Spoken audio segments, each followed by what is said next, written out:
90, 100 years, they never interrogate themselves. They never question themselves. Unfortunately, the moment they die, they have the two angels starting their questioning.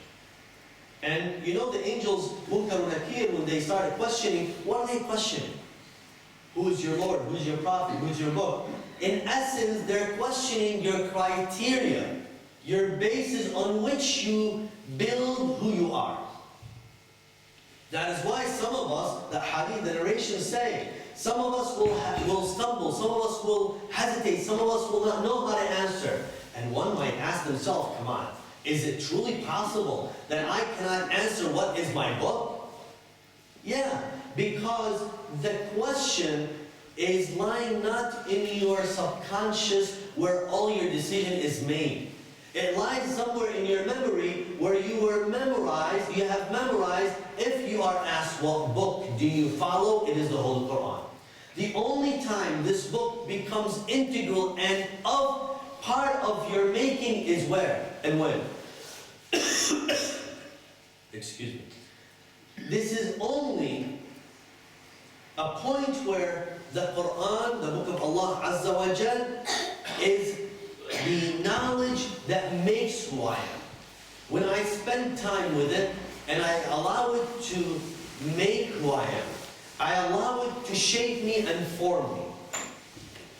Let me emphasize on this because we spend a lot of time reading. We spend a lot of time listening to lectures.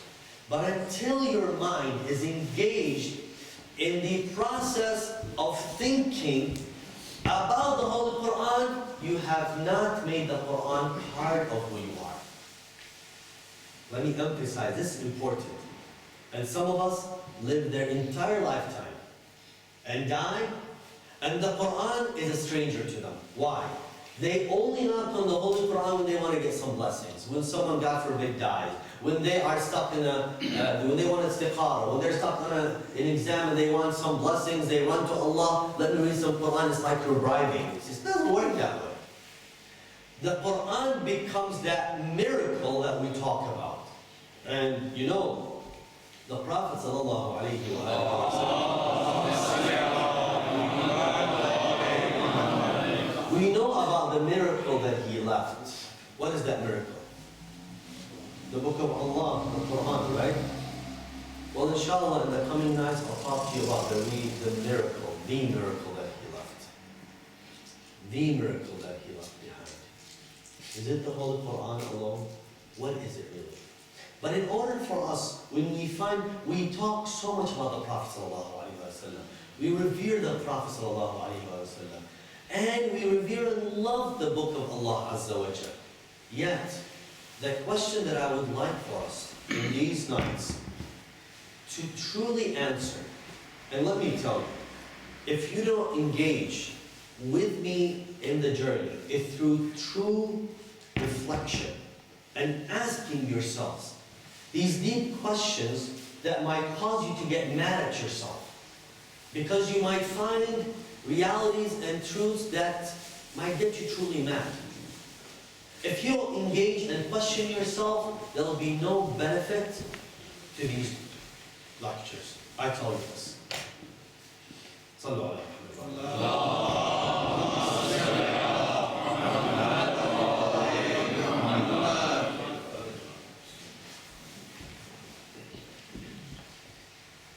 Again, we question first and foremost, as we're trying to build ourselves, we need to question, what is my makeup?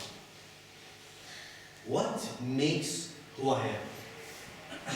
And when you find out, the building blocks of yourself are the principles and ideas. No matter what you tell me, at the end of the day, when you're about to make a decision, yourself makes a decision based on a few factors. Why do you like or dislike something? Either because it's good for you or not good for you. Why is it good for you? Because somehow, and here's the somehow, some way, you came to know and realize that this will aid to advance you, whatever you're about to do.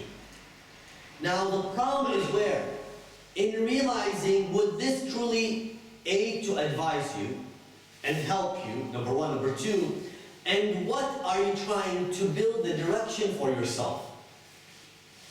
Because in order for me to really find the elements and the factors that would help advance me and allow me to progress, I need to have my goal in mind.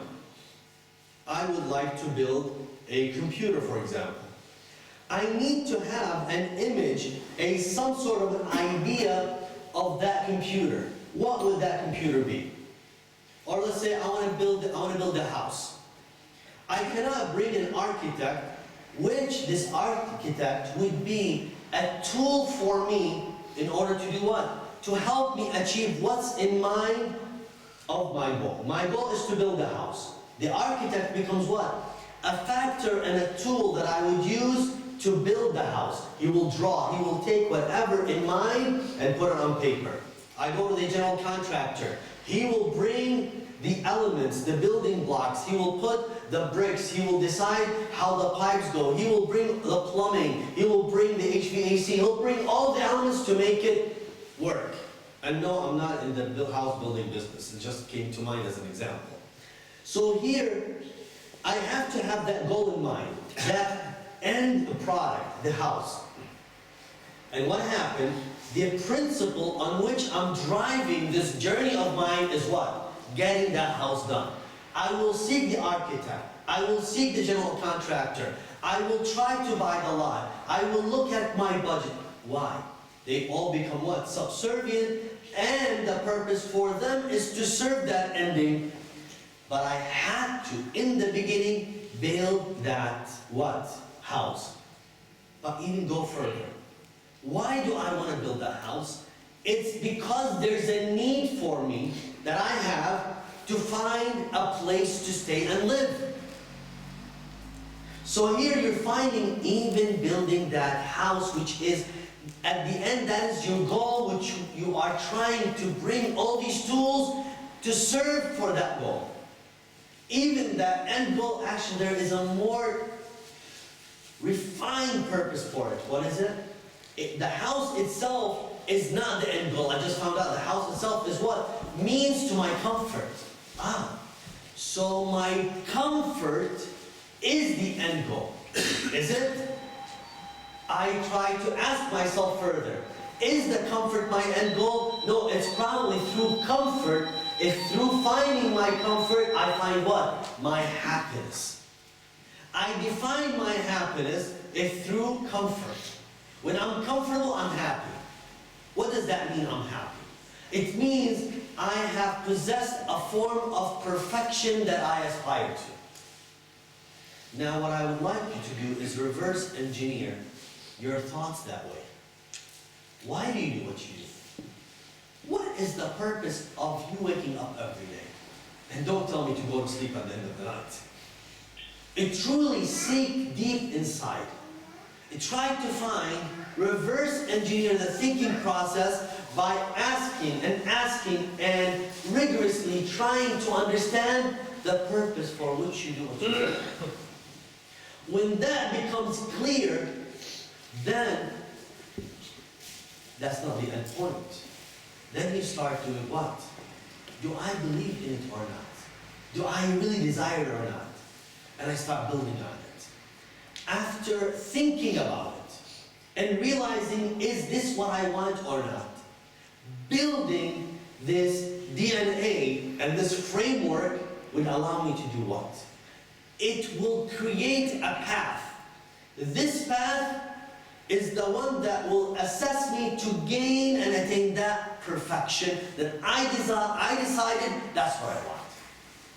Quranically, when I look at the Holy Quran, that is what we call as-sirat al-mustaqim. That is what we look, and when we reflect on the verse of the Holy Quran, it's about what? It's all about trying to achieve, walking down that path, the perfection, the most efficient path is called as-sirat al-mustaqim. And the behavior through which you will stay on that path is called taqwa. As simple as that. That is why you find the Holy Quran See, Allah Azza wa Jal, when you research the word, the two words, أَفَلَا تَعْقِلُونَ, أَفَلَا تَتَّقُونَ, أَفَلَا تَذَكَّرُونَ. أَفَلَا تَذَكَّرُونَ meaning, don't you remember? When he gives us a principle, at the end of the verse he says, أَفَلَا تَذَكَّرُونَ, meaning what? Don't you remember? Why is Allah Azza wa Jal telling us don't you remember? Because it is something that is built in us. Allah Azza wa Jal sent these verses just to awaken that memory.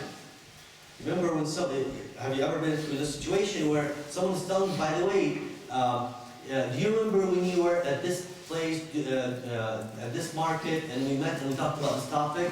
You say, I'm not sure. He gives you a little bit more hints and indications. Well, we were standing on this street, and it was at this day, it was a rainy day, and you were doing this and that.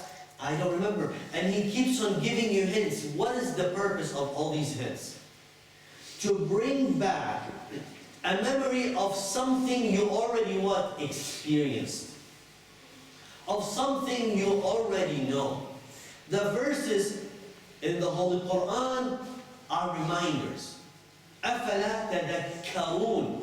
Don't you remember? So there are things built in us. Allah Azza wa Jal is pointing our minds to do what? To pick through ourselves in the deep place that we call our hearts. That's the heart is a depiction of a function of the self, where everything lies and the driving force of the self is. And Allah Azza wa Jal, through the verse of the Holy Quran, is picking the brain to go what? The intellect to knock on the door of that heart and open it up for what purpose? So we can remember. Now, if you look in the Holy Quran, there are another two words that Allah uses. And I think it's mentioned maybe over 20 times. أَفَلَا تَعْقِلُونَ. Don't you comprehend? Don't you understand? At-ta'aqqul is when you take something, think about it and understand it. It's not when you only remember it. Memory is partial, because once you remember something, you need to do something with it. That ta'aqqul is when the mind works its magic with information and find what does it relate to him, to the self. When I look at, for example, for example, a demonstration of what would happen if you cross the road without looking left and right. I just looked at, okay, what happens in my mind? It goes to the part of memory that saw the person crossing the road. When he or she looked to the left, looked to the right, moved on. When he or she didn't look to the left and right, and there was a car coming, an accident took place. That's all about. That's all what I would do in the first place. But when I start thinking about it, I start with thinking about what? The results. What happened. And what happened, seeing the accident, what happens? It freaks me out. It gets me scared. Oh my God, could this happen to me? I personalize the experience. What happened in the movie.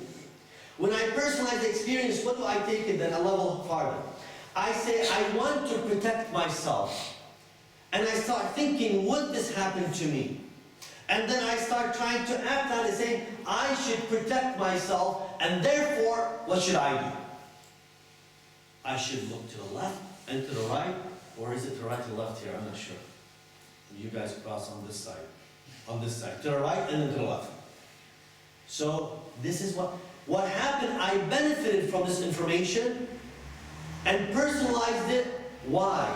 Because it truly, this information will secure me, will protect me. The same thing with the Holy Quran. The Holy Quran, when Allah Azza wa Jal talks about the people that passed, talks about the future, for a purpose. Reminding you, that's step number one. Number two is for us to think and personalize it. Do I want to end like them or like them? It's a choice that I make. This process is essential to personalizing the Holy Quran. And when I personalize the Holy Quran, then when Munkar and Nakir ask me on when I die, what is your book? It's obvious. The book made who I am. the book in all of its entirety, I slept thinking about it. I woke up thinking about it. My mind, the intellect, and the most valuable thing that I possess and Allah Azza wa Jal secured in me is my intellect. It became what? Extremely intimate with the words of Allah Azza wa Jal. So this, dear brothers, it's essential to making our lives more fruitful. That is why we ought to ask ourselves, when we build ourselves, when we build our minds, when we really try to build these simple elements, these principles that make us, how do you usually do that? You know, you'll find it is extremely sad that most of us build ourselves based on the trials and errors. And we have the Quran.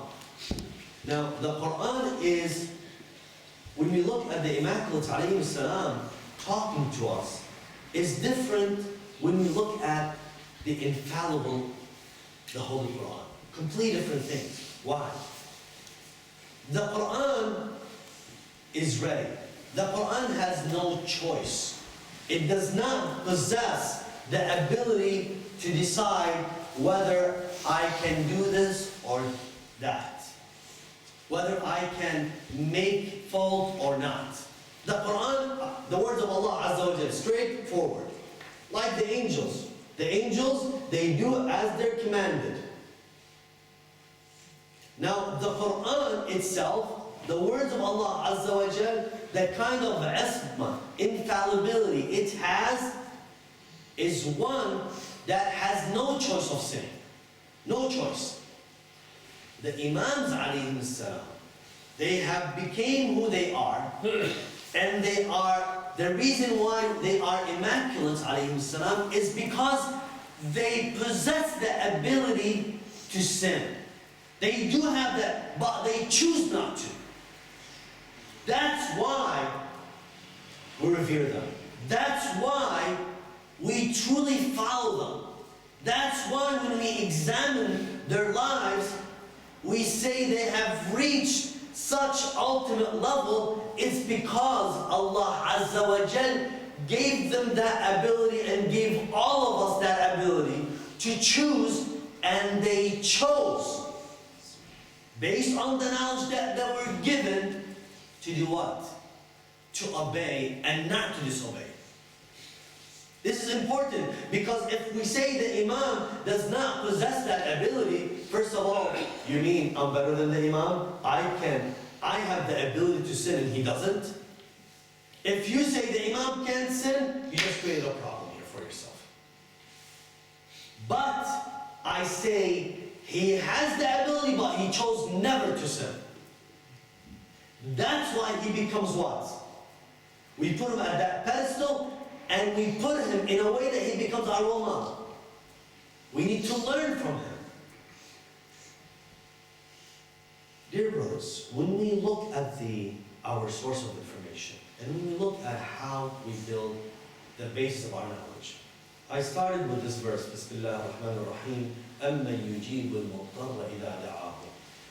How many of you know this verse?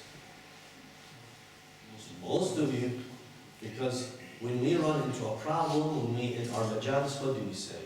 We read this أَمَّنْ يُجِيبُ الْمُضْطَرَّ, and we ask Allah Azza wa Jal to answer our prayers. We'll be looking at this verse from a different angle. But what I wanted to start with is a challenge for our minds. You know why? You know how I found through survey, most people acquire the knowledge?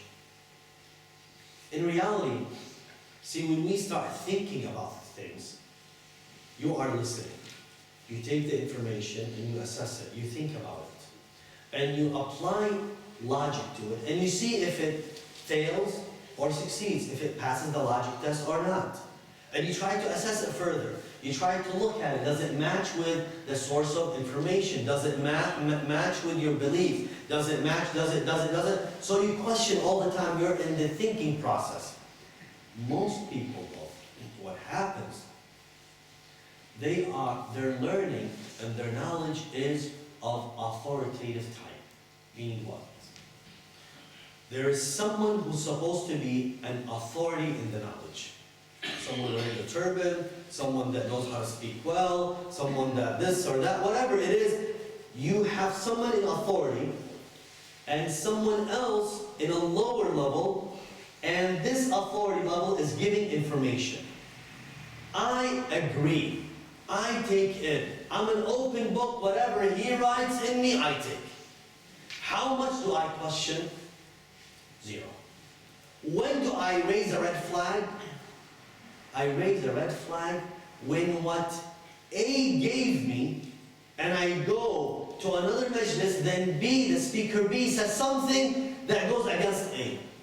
So when I'm questioning, not the knowledge itself, but the speakers themselves. Hold it. I heard in that majlis something different. So now, who takes a higher weight as a speaker? Well, he might have a larger turban, I don't know. He might be a Sayyid and that's a Shaykh. You know, the Sayyid is the one who wears a black turban. The Shaykh is the one that wears a white turban. For some odd reason, they always keep, they tell me Shaykh Sayyid Haider, doesn't match. But the thing is, when you look at how do you put value on the knowledge? How do you assess and discredit or give credit to knowledge? I want you to start thinking about it, really, to yourselves tonight. How do you assess your knowledge? You'll find that most of your knowledge is built this way. Did you actually understand the Quran to a level you say, hold on, this goes against this verse. This goes against this hadith. This goes against this jurist and scholar and what he said in his book. This goes, how do we assess our knowledge? What books to go to assess knowledge based on? How do we do that? When we lack that, dear brothers, I'm not sure if there are sisters here. Oh, there are? Okay. When we lack that, I should say, brothers or sisters, we realize one thing, that we have a serious issue with the way we're constructing our minds. And now, if that's the case, we will have a more serious issue in the way we behave. This might be something, you know, this is not exciting. I want something more exciting. I'm sorry. I want something that will build you. I want you to look deep inside what makes who you are. Before it gets exciting, you need to go through this rigorous process of examining who you are. And the best way to do that essentially will be through asking yourself, how do you construct your knowledge? How do you make it? How do you build it? We find that after what Imam Hussein did in Ashura, there was a revival. What kind of revival? Imam Hussein Salamullahi ta'ala alayhi, who addressed the purpose for his mission. La ashran wa la batra. The reason why I came, the reason why I went out to Karbala, lil islah, to reform. Something went bad, and it needs to be fixed. Reformation, dear brothers and sisters, is something we all talk about. We talk about reform, change, so we can change things. And sometimes we look at it in a different context, in the wrong context. The context of what? Moving away from the past to a new future. Right or wrong? Reform and change is I need to let go, move from my past and build a new future. How is reform defined with Imam Hussein alayhi salam? Did he innovate? Allah Azza wa Jalla says, اليوم أكملت لكم دينكم. I completed your religion. وأتممت عليكم نعمتي. And I perfected my blessings unto you. Here, Allah is telling us this religion of yours is complete. It's the best. So what is it that I need to change? Once I say I need to change Islam, it means what? That there was a problem with it in the beginning. Which means you went against the Holy Quran. So how do we reform Islam? What does it mean that we need to have change amongst Muslims?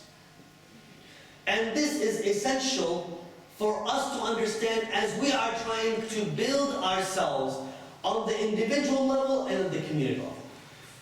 I cannot reform a community, and I cannot reform a nation, and I cannot reform an individual if I do not know the meaning of reform.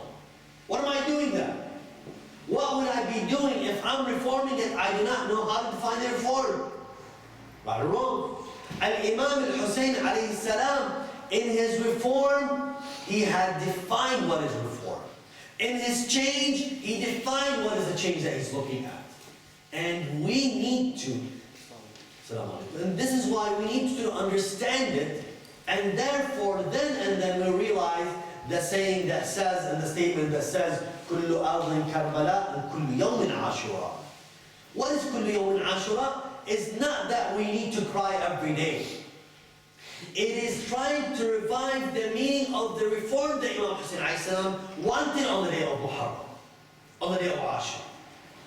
But in order for me to live it, I need to understand it. Imam Zayn al-Abidin came after Imam Hussein doing what? He was carrying the same message, but after the nation, after the people were shaken, it was time for building these principles. See, sometimes, even today, we have in our Shia community specifically, a lot of people trying to say, we should do this, we should do that. And sometimes we get into this approach of we need to, for example, the change and how change should come across, we define it in a certain way. We don't have the right standards. When we don't have the right standards, what do we start doing? We start making wrong decisions. We start putting our lives and lives of others in danger. Look at the different groups that are around today, globally, that talk about Islam. In essence, what they try to do is to revive and change the status of the Muslims, right or wrong. But look at how many of them are falling into the problems of not reviving to change, but actually, what are they doing? They are creating hatred against Islam and Muslims. Why? Because their basics and foundations and principles are wrong. So everything they do would be what? Taking them away from what is the right path. If you do not examine this, at the end of the day, even deep inside, when you read a newspaper and you find something, a piece of news talking about something happening in whatever country, whether it's Afghanistan, Pakistan, Iran, Iraq, Lebanon, Syria, wherever it is, whether it's in Europe, in America, you in your mind, deep in your mind, you take a stand for or against. Sometimes we take a stand for when it's wrong, it should be against. But what drives the stance is the emotion part. It's not the intellectual part. Yes, they did that. Let them do that. Why? Because we're acting based on revenge. We see something happening and we like something else to happen to those who inflicted. Yet, when we examine deeply what has happened, it was wrong in the first place. Why? Because those who committed it were people who were doing wrong based on wrong principles in the wrong way. So this is where we find a decision making is essential. But how do you decide? On what basis do you decide? Imam Zayn al-Abidin alayhi salam,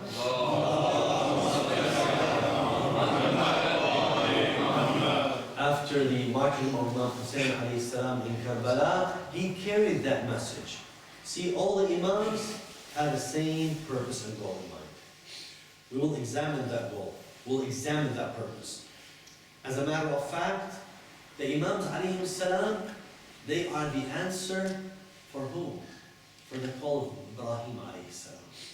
The Imams alayhi salam, you will examine what they are doing and what they have done. It is only a continuation of the call of the prophets and the messengers of Allah Azza wa Jalla. It's starting with Adam alayhi salam, it's through Ibrahim alayhi salam, وَاجْعَلْ لِي لِسَانَ صِدْقٍ فِي الْآخِرِ. Give me this truthful tongue. Who is a truthful tongue? Muhammad wa Ali Muhammad sallallahu alayhi wa sallam. When you understand that you carry the richness and the heritage and the culture and the religion and the principles from the time of Ibrahim alayhi salam until today, you realize you're not something that was made up yesterday. Then who are you? More like it, who should you be? Did you hear me here? When we are the carriers of the message, Assalamu alayka ya waritha Adam, Assalamu alayka ya waritha Ibrahim, Assalamu alayka ya waritha Musa, Isa, Muhammad sallallahu alayhi wa sallam, Ali alayhi salam. When I am a follower of that who inherited Adam, Isa, Musa, Ibrahim, and sallallahu alayhi wa sallam, Muhammad, then I have to ask, who am I? Don't take this easily. This is a serious question that we ought to answer. And this is what Imam Zayn alayhi salam answers through his form of teaching at his time, that he took to what? To build the minds of the people. Through the supplications he gave us. Through the way he revived our hearts and souls. But he did not revive it. See, today, you go to many different places and they touch the heart. There are people now today, they tell you we're not religious, we're spiritual. What does it mean? We care. We worry. We love. We want good for everyone. The Imam Salamullahi ta'ala alayhi, he tells us, إِنَّمَا الدِّينِ, religion is what? Love. He is looking at the behavioral side of religion. And religion, the way it is taught by the school of Ahlul Bayt alayhi salam, is not only dealing with one aspect, it's dealing with all aspects of this human being. As we said, remember that house that you want to build? Remember that house? All the tools, the architect, the general contractor, the building blocks, everything is in that religion. Our religion provides us all the tools to build whom? Us. To build who we are. The question is, how do you use these tools? We looked at Imam Zayn al-Abidin alayhi salam, dear brothers and sisters.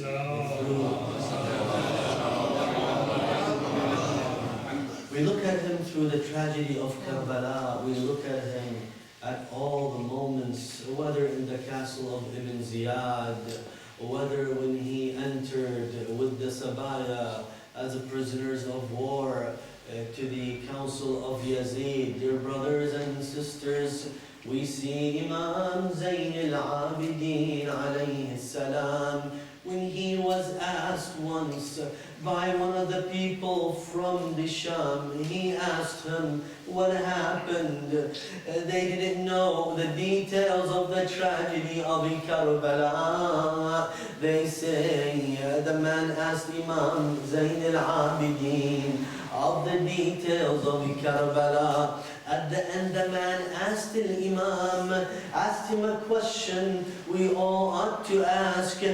Who won the battle? You know what Imam Zayn al-Abidin alayhi salam said? He told him, why don't you wait and listen for the call for prayers? What the Imam alayhi salam mean? Let us go when Imam Zayn al-Abidin was at the council of Yazid. After he said that great speech of his, for Imam Zayn al-Abidin was sitting in the council, and all the followers of Yazid were sitting, and Yazid had someone talk on the pulpit. Then Imam Zayn al-Abidin looked at Yazid and told him, Ya Yazid, let me say a few words on these wooden sticks. Now Yazid was hesitant because he knows Imam Zayn al-Abidin alayhi salam. Upon his hesitance, the people around him said, what are you worried about? He's only a young man. What can he say? Imam Zayn al-Abidin alayhi salam. But Yazid knew who Imam Zayn al-Abidin was. He said, وَيْحَكُمْ, these are people قَدْ زُقُّوا الْعِلْمَ زَقًّا, they were given knowledge.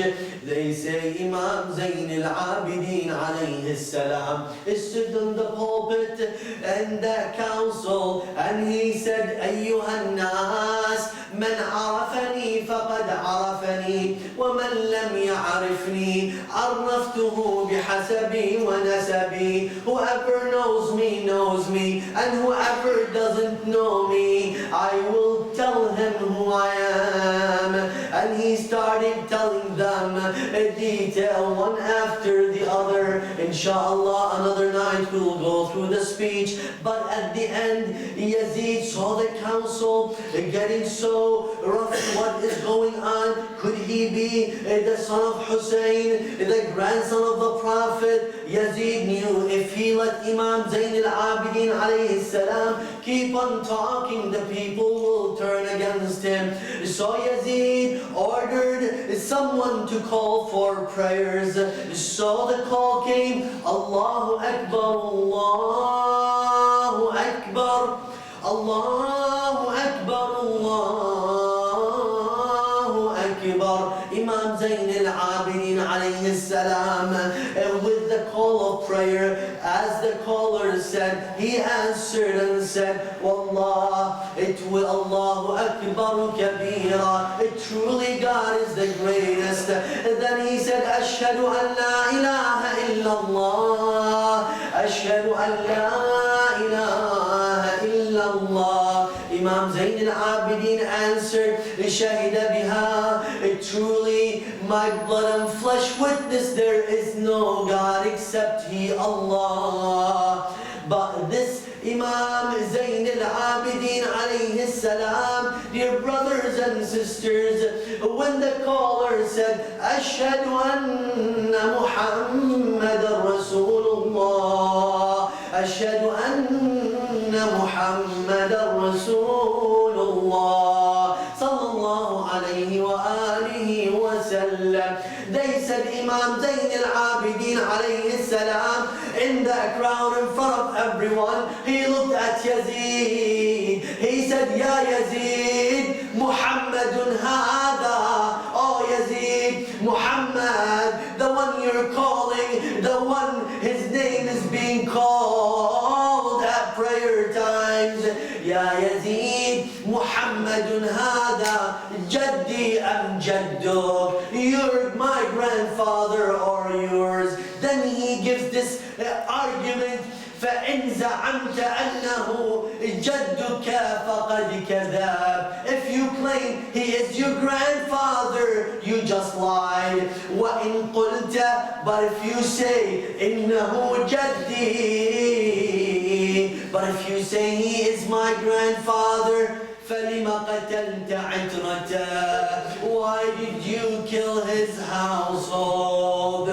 Dear brothers and sisters, Imam Zayn al-Abidin alayhi salam, one of the hardest moments when he was in Karbala, when they were taking the women and the children as prisoners of war to the city of Kufa. It was so hard for him to see his auntie Zainab taken as a prisoner of war.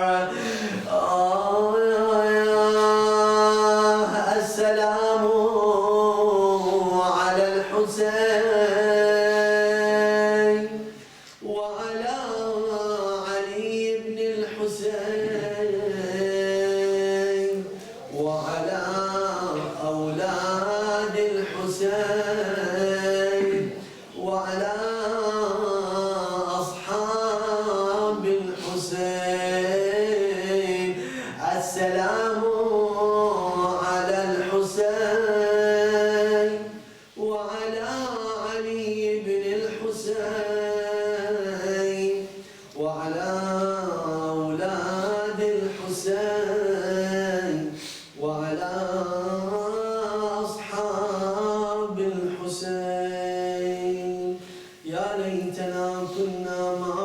سعادتي فنفوز فوزا عظيما.